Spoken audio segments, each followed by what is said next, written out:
Мои дорогие, доброе утро. Ирдик Хелшин, с вами снова Лейла, и вы на канале «Как-то так у Лейлы». Друзья, у меня сегодня собрание у Ибрагима в колледже.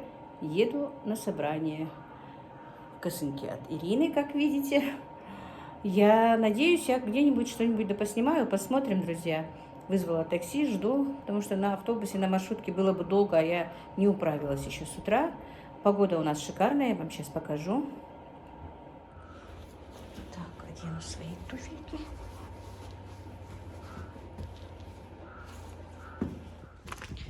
Так, ну вот такая вот у нас шикарная погода.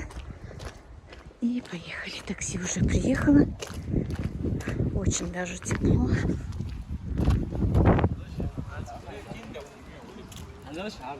Так, друзья, я во дворе колледжа, но еще не знаю, куда мне идти. Как бы.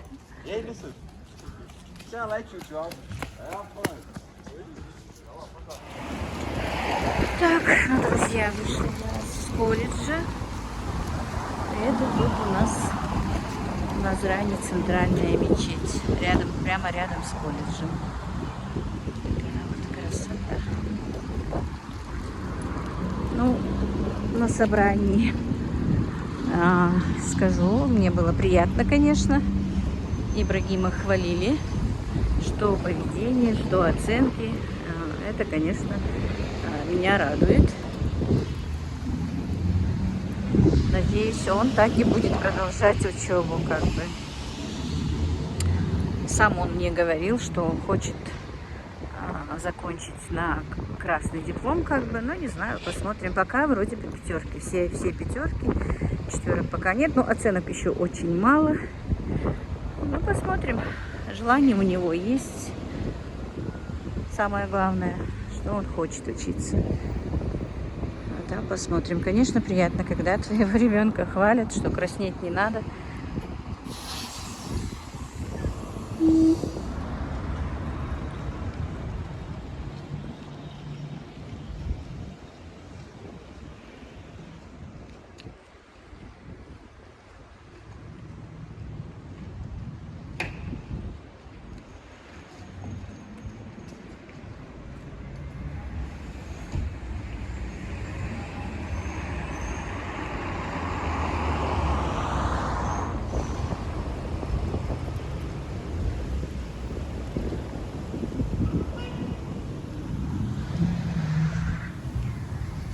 Ну, как я уже говорила, бабье лето в разгаре, друзья.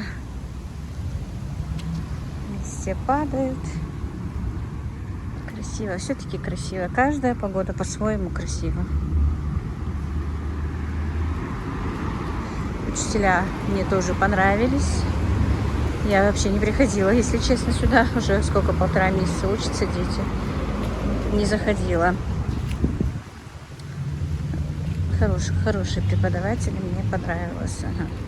Пошли ребята, сейчас вышли.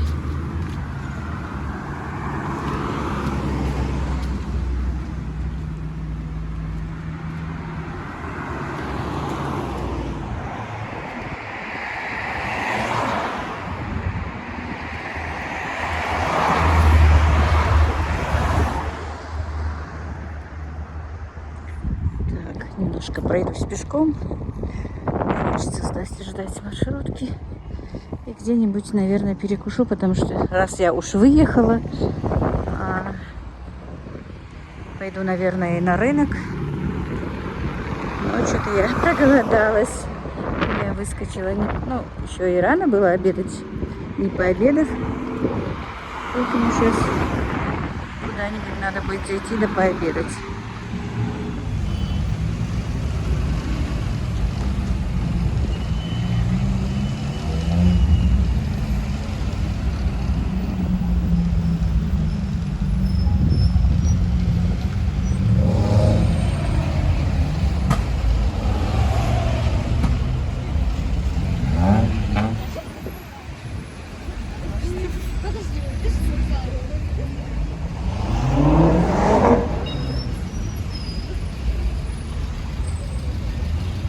Так, сюда заходить не буду, но вот в этом кафе я работала, девочки.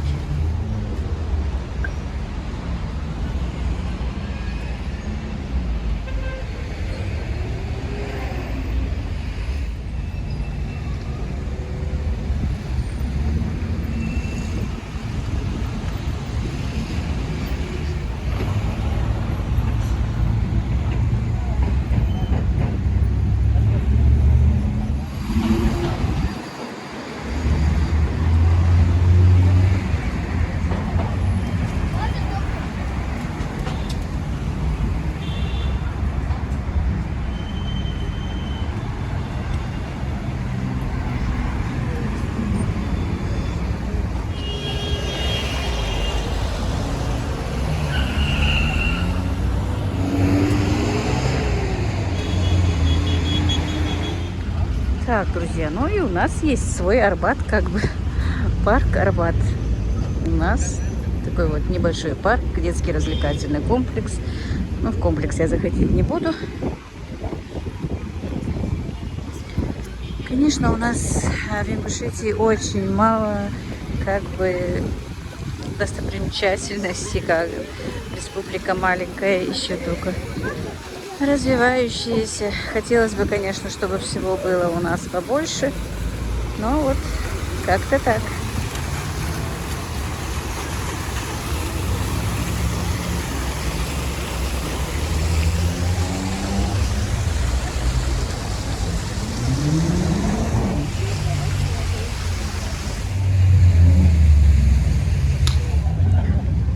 Здесь раньше была у нас автостанция, но ее перенесли уже в совсем другое место. И сделали вот такие вот здания. Но все равно нет какие-то маршрутки, автобусы здесь останавливаются. И тут стройки, конечно, это радует. Тут же есть небольшие рыночки, где можно что-то купить. Кто спешит домой, не успевает на рынок поехать.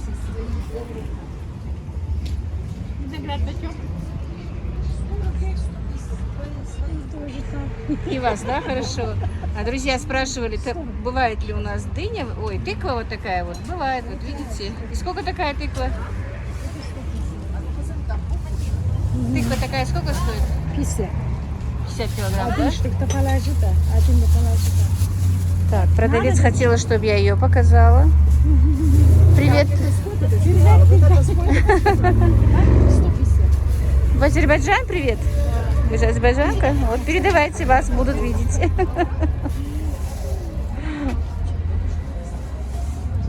Вот такие у нас продавцы. Так, тут мир платков, как бы. Халатиков, одежды, безрукавок.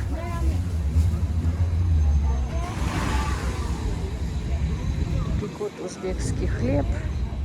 Вот такие вот узбекские лепешки у нас пекут. Привет. Узбекистан? Узбекистан, привет. Вот. Вот такие вот у нас лепешки пекут ребята из Узбекистана. Андижанский.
Так, ну, наверное, восточную сказку в кафе зайду. Не знаю, там разрешают снимать или нет, но пойду там перекушу. Так, мне в восточной сказке не понравилось. Пришла в Бахрейн. Заказала себе люля-кебаб. Так, пока принесли мне сок и хлеб, жду мой люля-кебаб. Конечно, одной в кафе сидеть неинтересно, но я очень хочу отдохнуть, ноги болят немножко и пообедать. Еще мне нужно в одно место сходить, поэтому перекушу. Ну вот, друзья, принесли мою люля. Вкусно пахнет, даже очень. Сейчас попробуем.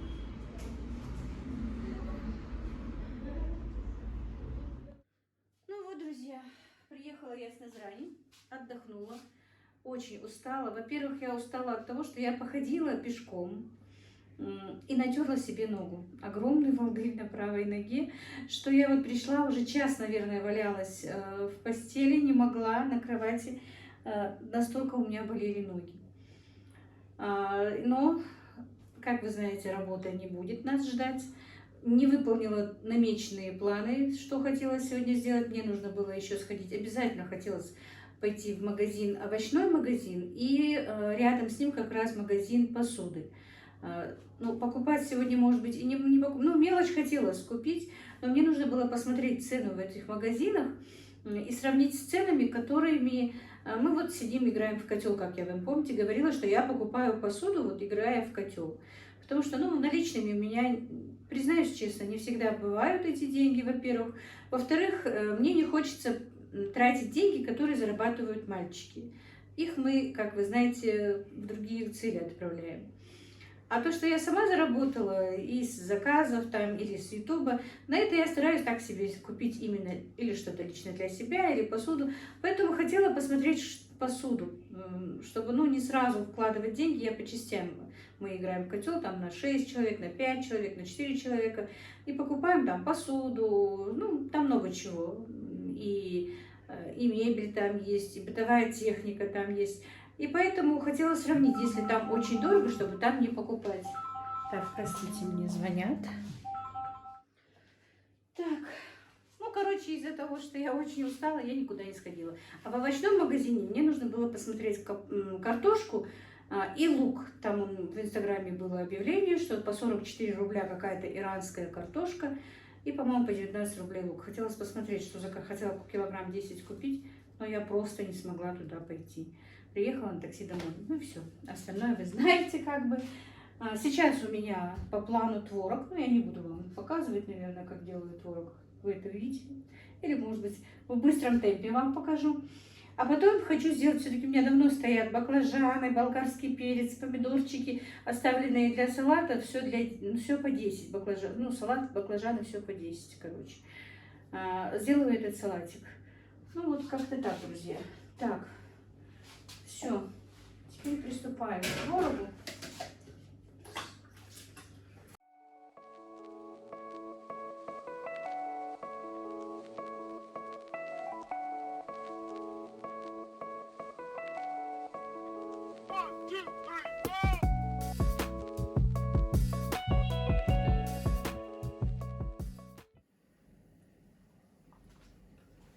Так, ну буду продолжать делать творог понемножку. Я кусочками вот так вот покажу.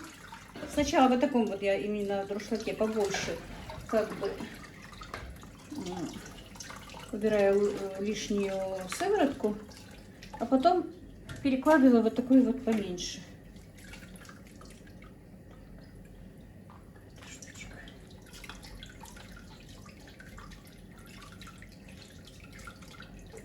Сейчас молоко жирное, творога получается больше. Потому что молоко дает, корова дает уже поменьше, конечно. Уже намного меньше. Вот так вот перекладываю сюда, потом даю стекать. Ой, я вас пошатнула. Вот так вот ставлю вот сюда вот. Вот. Жалко, Ибрагима нет дома. И вот так вот дальше продолжаю. То же самое проделываю и со остальным творогом.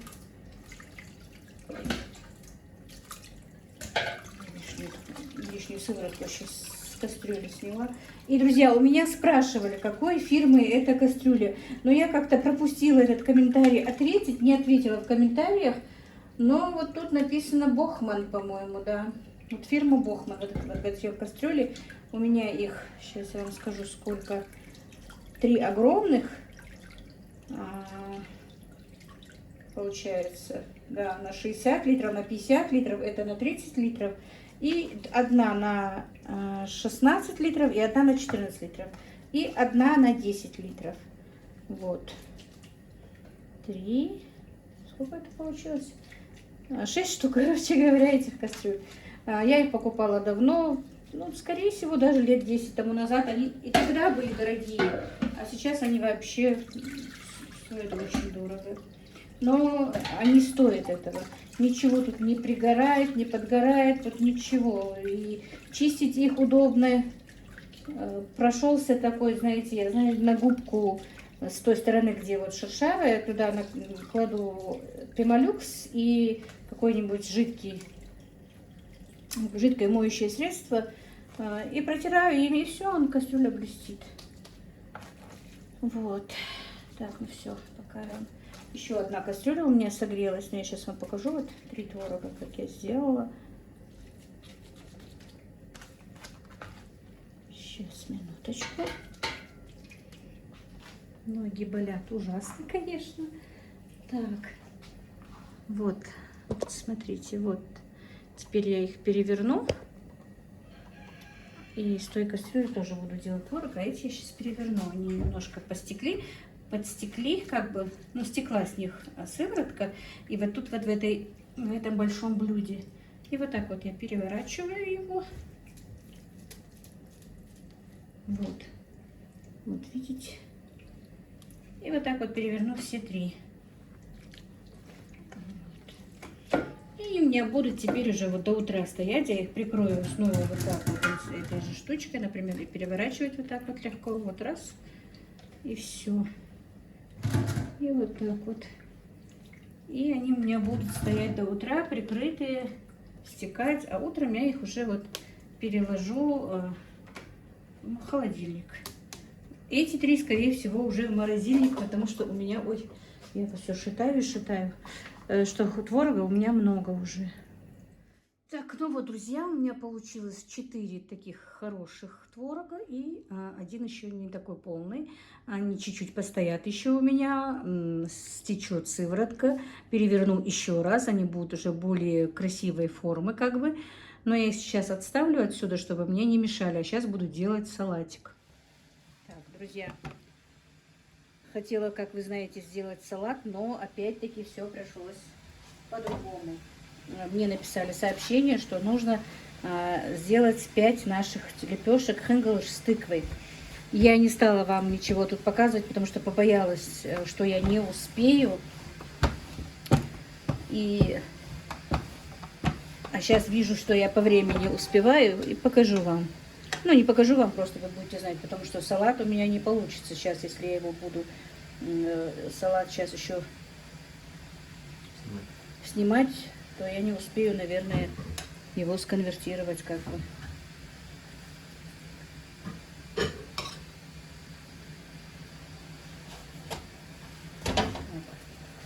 Ну, уже 3 штуки я сделала. Сметана есть у вас? Есть. Белый кастрюль? Да.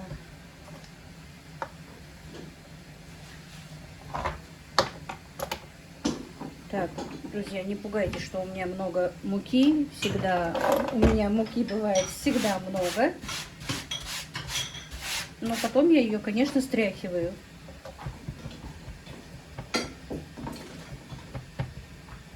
Нехорошо прорезала.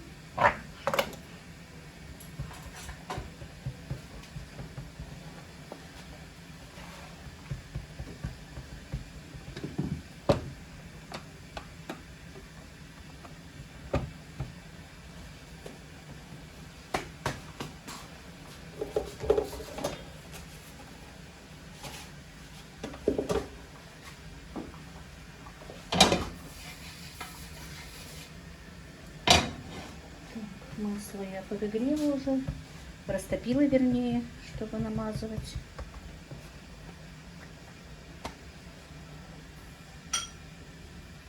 Сезон тыквенных лепешек у нас уже начался, как бы. Я тут в одной группе, мы сидим с девчонками, ну, с нашей республики, как бы. Про еду общаемся, кто что готовит, что делает. И каждый раз закидывают, что у этой хенглыш, у этой хенглыш. Когда только начинается тыква, это вообще бывает. У нас очень любят, особенно мужчины любят вот с тыквой хенглыш.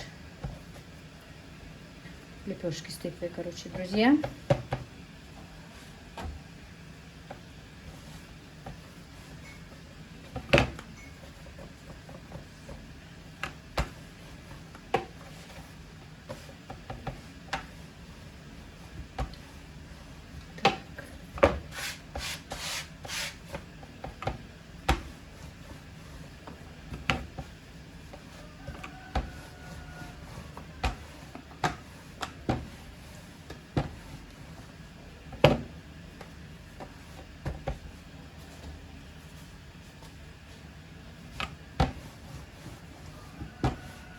Ну, заодно к вечеру для старшего сына тоже сделаю.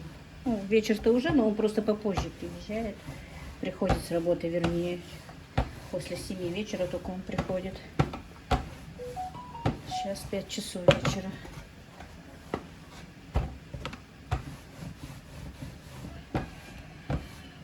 Нужно как можно тоньше сделать лепешки тогда. Хотя некоторые любят, чтобы чуть-чуть тесто было даже и потолще. Кто-то любит, чтобы было потоньше. Но все равно желательно, чтобы они были потоньше. Так, стряхнуть муку. Не знаю, может ли кто-то умеет из муки. У меня не получается. Всегда много муки мне надо бывает. Так привыкла. Мне и моя свекровь также делала. Она всегда говорила, потому что у нас всегда мука была и на нас, и под нами, везде. И когда я готовила, она говорила, свекровь и сноха из одного теста сделаны. А мы с тобой точно сделаны из одного теста, потому что муку, говорит, рассыпаем всегда одинаково с тобой. Вот я и стараюсь. И да, еще к слову скажу. У меня был комментарий, хотя дала себе слово, что не буду обсуждать с вами комментарии, друзья, но все-таки мне было очень как-то интересно. Когда вот дочка моя готовила этот ореховый торт, и когда она засыпала муку, у нее немножечко мука просыпалась, вернее, она резко так крутанулась лопаточкой на столешницу.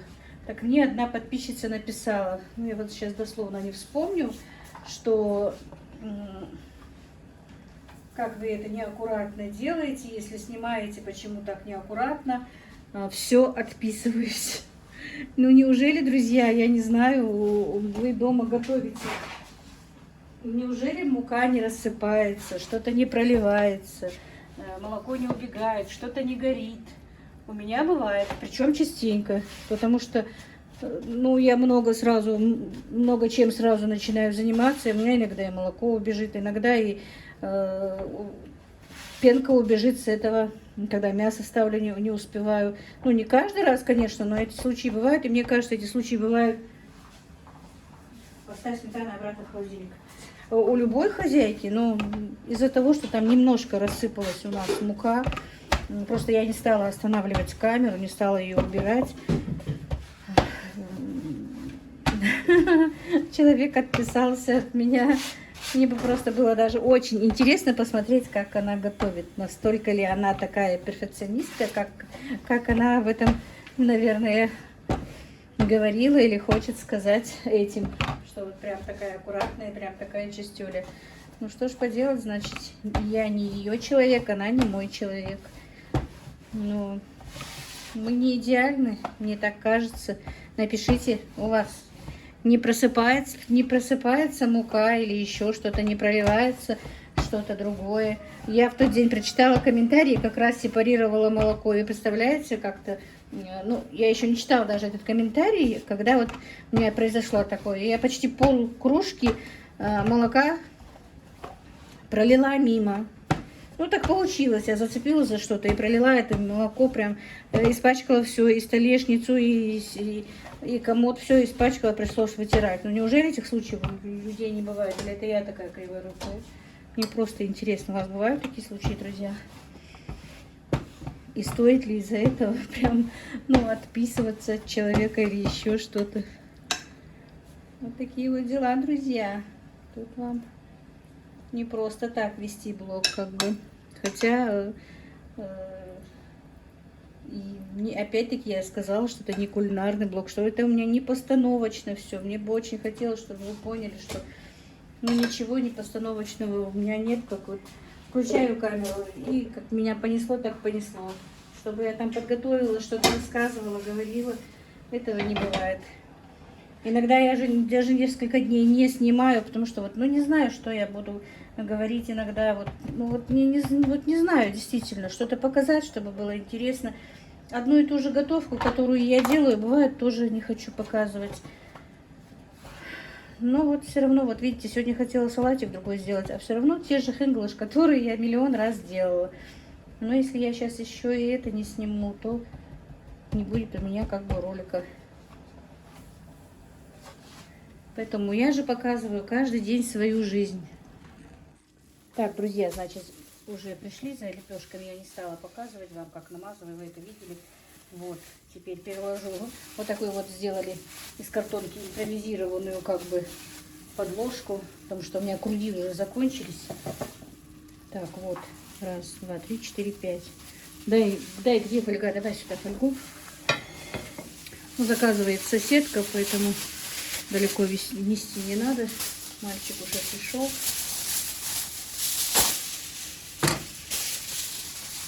Так, он для сыворотки принес что-нибудь? Да. Спасибо, она, чтобы сыворотку ей послали. Вот так вот, друзья, проходит мой день. Вот в таких вот, как бы, хлопотах. Ну и вот, друзья, на сегодня я свой влог закончу. И хочу вас поблагодарить всех моих подписчиков, кто подписывается, кто давно подписан, за ваши комментарии, за ваши лайки, за ваше участие, за то, что вы пишете действительно очень хорошие комментарии. И мне даже моя подруга, которую я рекламировала, мне сегодня говорит: Лейла, как тебя уважают твои подписчики, это что-то. Мне, конечно, это очень нравится. Большое-большое вам спасибо. Действительно, если вы, ну я все-таки действительно это от души, не от души человек же не напишет просто так, чтобы писать. Хотя я еще напомню об одном комментарии. Мне одна написала: если вам пишут такие дифирамбы, не думайте, что о вас думают так, как вам пишут. Типа, что они вам льстят. Мне не кажется, если человек не чувствует этих чувств, зачем он будет мне это писать? По крайней мере, мое мнение такое. Не знаю, напишите, друзья, что вы думаете о том, о чем я сегодня с вами разговаривала. Ну вот как-то так сегодня. Еще раз огромное вам спасибо.